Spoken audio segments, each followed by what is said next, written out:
Well, first of all, I wouldn't say that it will take 10 to 20 years to start seeing hundreds of millions, even billions of people using distributed stack technologies. The thing is, maybe those users will not even notice that they're using distributed technologies. It will look like magic, okay?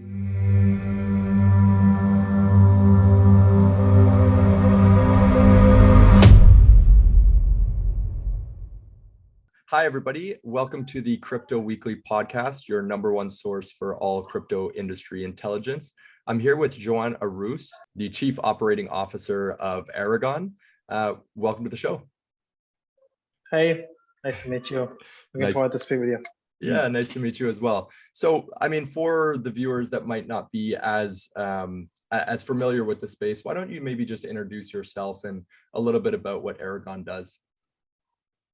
Yeah, so I'm currently acting as CEO at Aragon Labs. Aragon Labs is the joint effort and the initiative born from the deal between Vocdoni, which is a project that started focusing on providing the first universally verifiable voting system that humanity have, which will allow and allows already any human being from anywhere to create a voting process with all the guarantees needed for achieving legitimacy. And it allows everyone from the world to act as verifier that voting process has been held correctly. And yeah, this last year we came into an agreement with Aragon to join efforts because Aragon was leading the way in all the DAO efforts and creating this new ways for humanity to store, transact, and govern funds and achieve a common purpose. So we thought it was a perfect match, and since then I've been working towards the shared goal. My background is in well, I come from quite a different background. I come from science world. I started my different companies in the food industry, and since Bitcoin emerged, I got completely fascinated by the power of the distributed ledger technologies. Then Ethereum came, and I clearly saw that was if Bitcoin disintermediated finance, right, and provided humanity with the first sovereign monetary system that does not rely on centralized party, Ethereum had the potential to basically disintermediate everything else. So I clearly saw that was the way to go, and I started, doing lots of courses and got a postmaster's degree on blockchain technologies, which helps me coming from a business perspective and a social and entrepreneurship perspective. I have that cross knowledge between technology and also business application that this technology can have. So yeah, my role here has been that. Awesome. Well, I know you're working specifically on Vocdoni, which is the voting process, but I want to potentially step back a little bit and just talk about a DAO in general and what a DAO necessarily is. Can you speak to the importance of decentralized autonomous organizations and what they truly mean for society? Yeah. So basically, I would say that since humanity stopped being nomads and started settling down, all the structures that humanity has had to grant participation rights, control funds, and devote resources and govern on those resources towards a common goal that not always has been aligned with the community and the stakeholders. I think that now, in the next maybe 10, 20 years, we will see a huge shift in where governance, money, and identity happens. So DAOs, in my opinion, they're just a tool for humanity to organize itself, in a permissionless way. So instead of, now let's say that a group of friends or a group of people have a common idea, that want to, devote some funds and resources towards that idea, towards that goal. Now there's a series of bureaucratic steps that each of anybody who wants to do that has to do, and that always passes through a centralized entity. So if I'm Spaniard and I want to set up a new business in Spain or in another country, I need to go through a series of steps. DAOs and the technology that are behind DAOs allow for anybody, anywhere in the world to do exactly that same process that had some costs, sometimes quite important costs, setup costs. It allows that to be created in one click and in seconds. At the current state of the art of the technology, this is also costly because, as we know, one of the main problems of blockchain has been mainnet costs. But I think these problems will be scalability, costs. They will be slowly addressed in the next upcoming days, because open source technology, one of the benefits and wonders of that is that the pace of innovation is just astonishingly higher than in traditional closed source privative models. So everything we were taught in business schools is just being disrupted at the speed of light. And the spearhead of that disruption, I think, is going to be, DAOs. It was Bitcoin, Ethereum, then NFTs with whole creation and store and transaction and of value. But when you start having use cases of communities gathering around a purpose, you need some framework to organize and to govern those funds. And I think Gnosis is doing a great job on that area. Aragon is also doing a great job in that direction. And yeah, I basically think that, for example, for all the unbanked part of the population, like setting up a company in certain countries in Latin America or Africa, it's just painful. You may not have an office maybe in hundreds of miles, right? And maybe you want to start transacting with someone who is in another nation. So there's lots of barriers at the moment, and I think DAOs are here to stay and to basically in the next 10, 20 years, start offering even services to stakeholders. And that looks a lot like what nation states do. And I think that's pretty much, it's going to be mind-blowing in my opinion in the next 10 years. Everything you just said there is so fascinating. And I think since I discovered Bitcoin, I started to realize that the power of the nation state is probably going to diminish as the power of technology increases. And I think one of the great things that decentralized organizations do is they create a governing framework that can allow people to be part of a community wherever they live. So the physical borders of nation states don't necessarily mean so much anymore. And so I'd like you to maybe just kind of touch on the importance of cross-border communities and how we can start to build a world where the importance of a national border starts to be diminished, because truly with the internet, everybody has access to the same information, and we can all start to live as a global community as opposed to a segmented one. So I would say there is a shift. There is lots of papers on this topic, on research, and some of them are truly like astonishing, the power of forecasting, right? Yeah, because now if you're not happy with the current distribution of political rights and governance rights, you vote with your feet, basically. That means that you either move to another country because you're not happy. That's the only way at this point. So there is two races here. There's the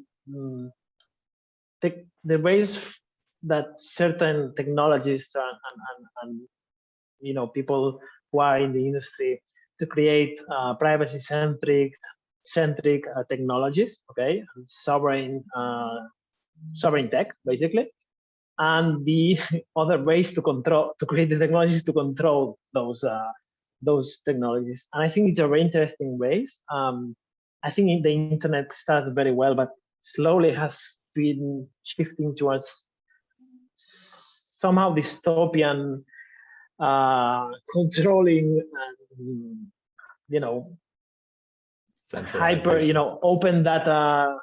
This whole thing on the paper, it looks very nice, but basically if Google goes down or Facebook, or the world paralyzes, and this is a huge risk for, in my opinion, for humanity, because it creates central points of failure, right? So I see this technology, or the role of these technologies, is coming from a framework where nation states, or political and governance rights are granted by centralized actors. I see the world going towards a more multi-centric governance, where one day, maybe, if you are not happy with the services that your nation state offers you, you may opt into a digital jurisdiction, maybe, or maybe we don't need to go that far away, because I think that the more technologies are created and the more use cases and the more services are provided by DAOs, I think that also creates a strong incentive for current nation states to provide better services for its citizens. Why? Because if they don't do it well, other competitors will step in. And the thing is, nation states haven't had competitors.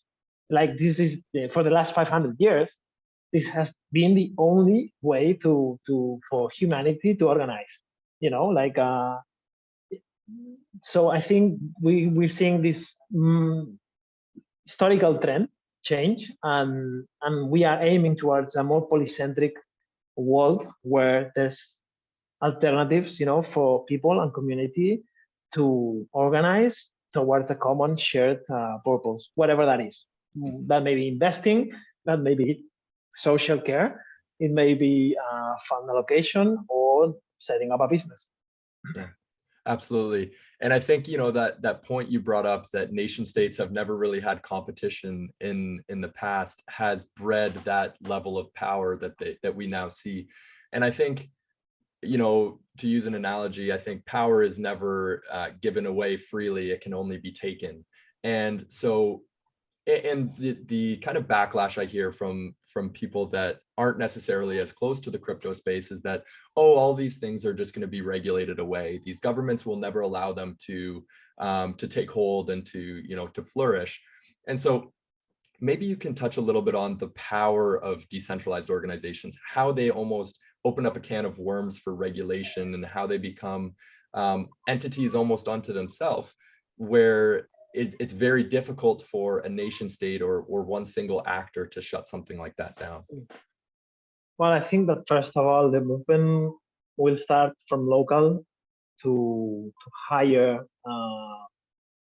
structures. So I see lots of use cases of small groups, communities, such, in the same way that messaging applications started from one-to-one communication, and then small groups, and then whole communities, right?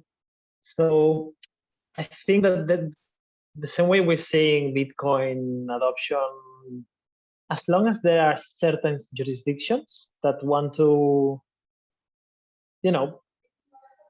adopt the technology without controlling the technology, because maybe they are tied to US dollar, and they want to have a different standard, right? I think as long as there are jurisdictions that act as, spearhead of adoption, I think it will become a FOMO.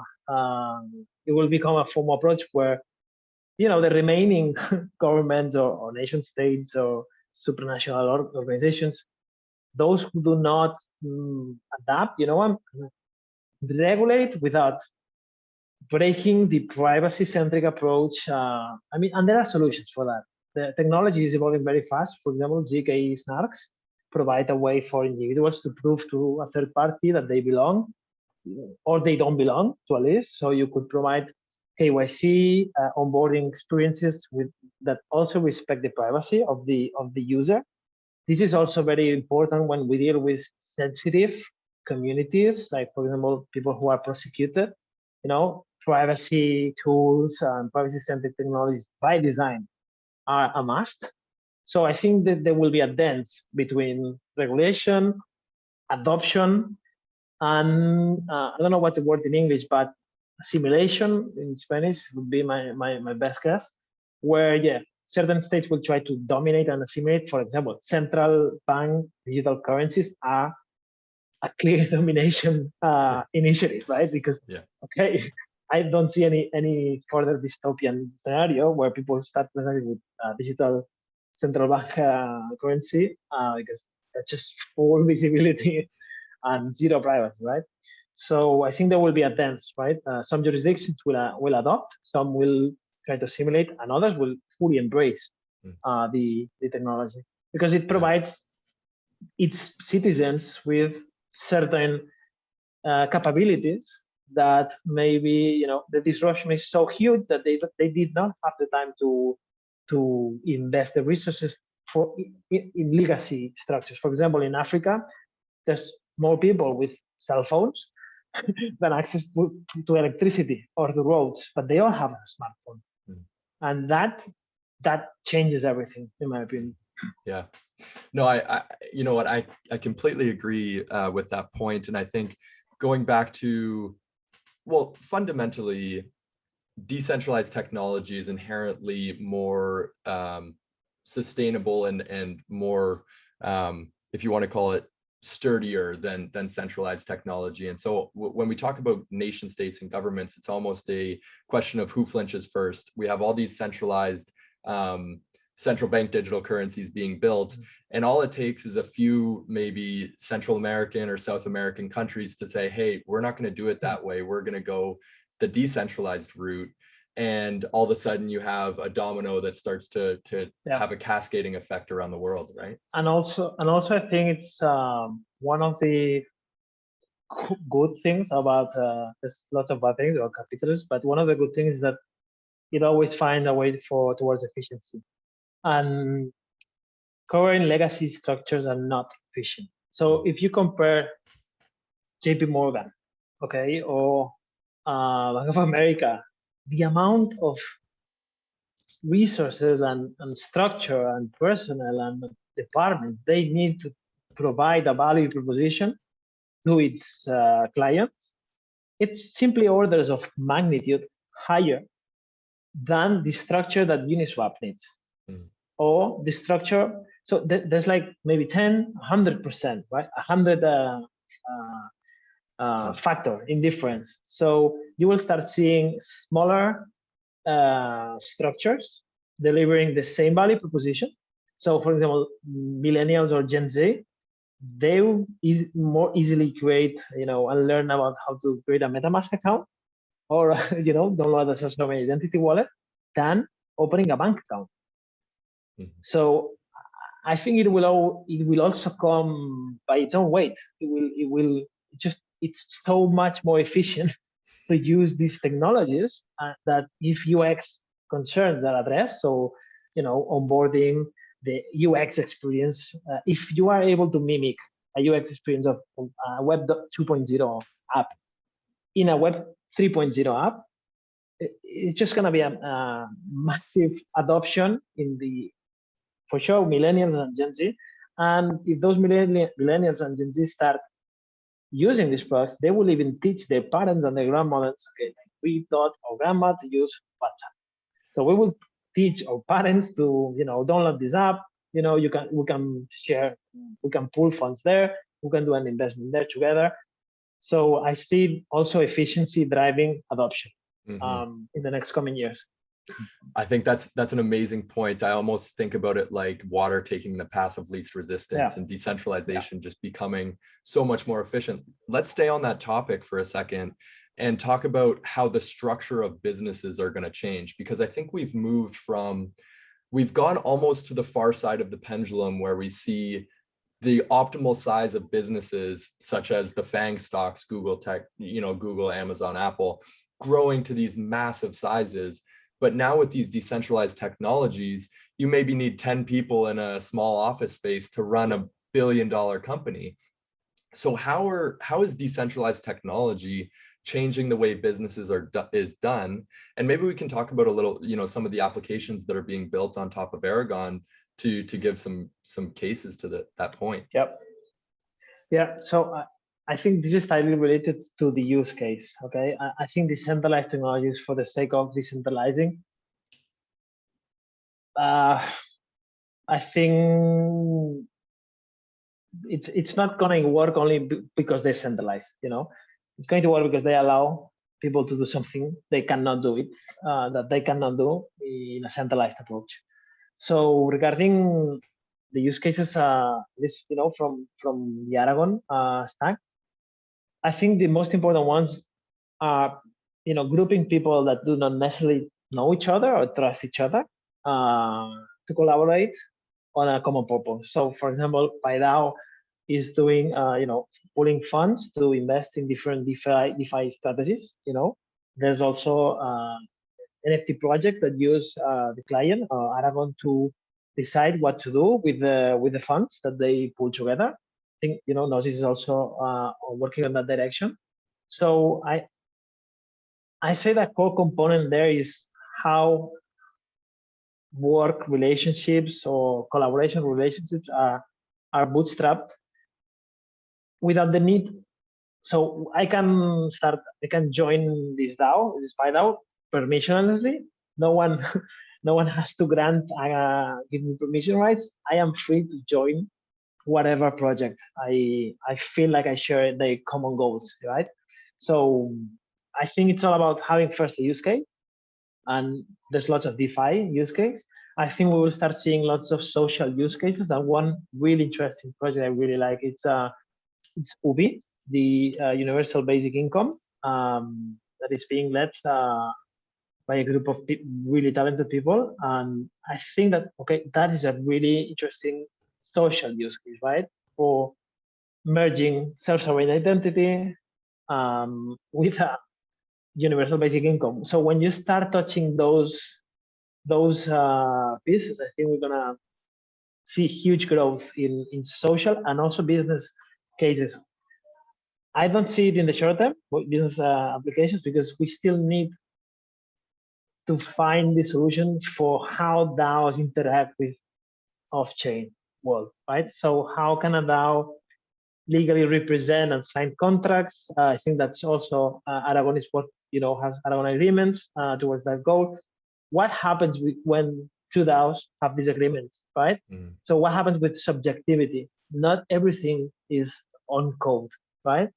There's also subjectivity in agreements. We will create this DAO following this, but what happens if a whale comes in? And that has happened. Like a whale comes in and sets a boat to transfer all the funds to his address. So there must be, I think we have to replicate the same governance structures that have worked in the traditional world. Like, for example, we should not make the assumption that token-based governance is the way to go. Like for some projects, yes, but multi-sigs also have a huge role there, and also committees or delegation. DAO should reflect a wider spectrum of governance options, and communities should be able to choose what level of delegation / centralization in execution they want to have. So in my opinion, it's offering the tools, and so that people start experimenting and innovating and solving the communication between the on-chain world and off-chain legacy structures.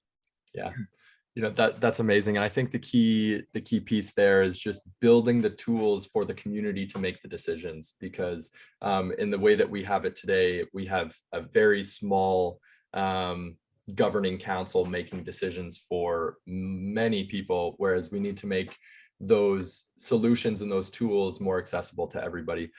We've already gone a little bit over time, and thank you so much for your generosity. Last final question. You gave out a timeline of about 10 to 20 years earlier in the conversation. I would like to hear your perspective on what you think the world will look like 10 to 20 years from now with respect to the advancement of this type of technology, the advancement of decentralized governments in DAOs. Well, first of all, I wouldn't say that it will take 10 to 20 years to start seeing hundreds of millions, even billions of people using distributed stack technologies. The thing is, maybe those users will not even notice that they're using distributed technologies. It will look like magic, okay? You will create a group, all of a sudden we've got an organization incorporated where the digital jurisdiction, Ethereum, whatever, blockchains that may emerge. But if you ask me, okay, how the world will look in 10 to 20 years, I see a similar disruption. Like there's waves, right? There's waves, different waves of disruption. There was the internet first, then all the web to social apps on the 2000s, on 2 decades ago. Then messaging apps came in, and they started completely changing the way people communicated. And I see a major wave coming now, where communities will pop up, without borders. Those communities will be able to pool resources, govern on those resources, spend those resources, and we will see an interesting emergence of, I won't say competing, but structures both living in the traditional world, but a huge growth of business, economic activity happening thanks to distributed ledger technologies. And we will start with finance. We have already started with the first killer app of blockchain technology has been finance, and now with the DeFi rise, it's just so clear that this is just going to grow a lot. We will then move, I think, to voting, and that's where we are leading the efforts on creating, the first, open source and end-to-end and universally verified voting system. So voting, blockchain-powered voting that is also respectful with privacy and anonymous. I think that we will see in 10 years nation states doing voting secured thanks to this technology. And the last part, in my opinion, is just economical a shift from the off-chain, from the legacy structures regarding economic. I see a massive shift towards sovereign economies, meaning that individuals will be able to transact value also in a compliant way. And I think there are solutions to allow for fully compliant onboarding and on-ramp and off-ramp experiences to crypto. So I don't see conflict in both happening. And in the next 10 to 20 years, I think, at least our objective from at Aragon is that in 10 years, 1 billion people can exercise sovereign governance with all these implications. It's not only voting, it's fund management, it's granting membership and participation rights, it's investing, So I see lots of, 1 billion people, or that's all, we see 1 billion people at least interacting with this space, whether they know it or not, that they are using these distributed technologies, because UX will have improved so much and the experience will have improved so much that we will be able to offer a frictionless experience, but with a completely different backend, completely nothing to do with the legacy current structures. Well, what an exciting and optimistic future, and I think we both share the same vision of 1 billion people, hopefully in the next, call it, decade, working more on this hopefully more working on this technology. Joan, thank you so much. If people want to get in contact with you, or if they want to start building on Aragon, how would they find you? So they can contact me at joan@aragon.org, and yeah, feel free to reach out. And if for anything, I would invite the community to join our Discord server and start the conversation there. Perfect. Well, thank you so much for your time. It's been an absolute pleasure, and it's been great getting to know you. Thanks, Mike. Take care. Talk soon. Bye. Best of luck.